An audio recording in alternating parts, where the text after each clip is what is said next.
And welcome back, everyone, to UC Health Training Center as Broncos training camp gets underway. We drug this guy out of bed this morning. Hey. Broncos Insider Mike Klis joins us to talk about the team, and of course the mowers start just when we get on the air. Live TV. That's the way it goes. Hey, let's talk about this team. I mean, there is so many expectations, so much optimism, so much excitement because of Russell Wilson, I'm guessing. But realistically, how good is this team going to be, you think? Well, I think it's realistic to expect 10 wins, a 10-7 record. That's what Vegas has their over and under There at. you go. So Vegas seems to know these kind of things. Right. The question is 10-7, if that's where they wind up, does it make the playoffs? That's kind of a playoff bubble record. A couple 10-7s are going to make the playoffs. A couple 10-7s aren't going to make the playoffs.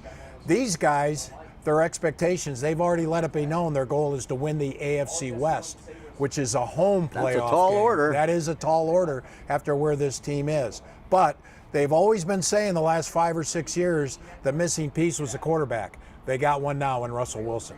Yep, I think they do. And he's not the only new player. I mean, No. there are a lot of new faces on this team, and even on defense there's some new faces. Yeah, Randy Gregory is probably the biggest new face. That's the guy they paid the most. They gave him a $14 million a year contract.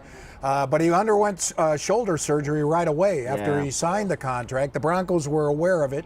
It was an arthroscopic type procedure on a rotator cuff. He's not going to start training camp out there with the rest of the team. He's going to be on the physical unable to perform list, which means he'll be working out on the side. But they are assuring all of us that he will be ready for that season opener against the Seattle Seahawks. Pass rushers are what they need in this in the AFC West, that's for sure. Let's talk about Nathaniel Hackett. I mean, he is the anti-Vic Fangio, I guess. He is. They went 180. You know, usually when you want change, you want to change all the way. And he's offensive guy, offensive play caller. Fangio is a defensive play caller.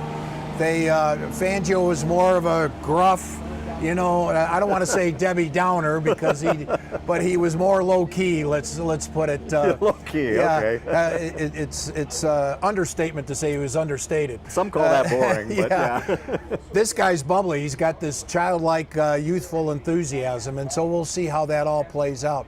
I think what's good about Hackett, on top of everything else, is this offense has stunk the last 5 or 6 years. They not only lost, it's been boring football.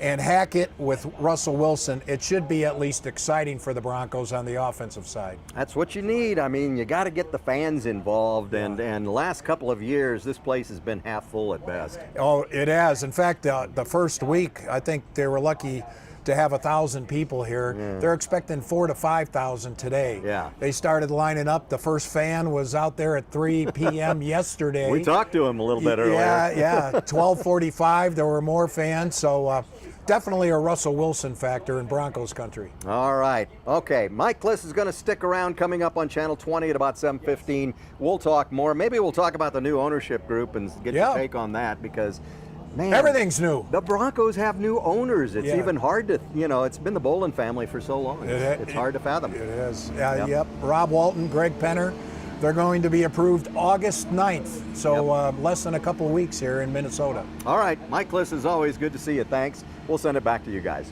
All right. I have a feeling we could let you two talk all morning, and we'd certainly be paying attention. We'll check back in with you guys in just a moment.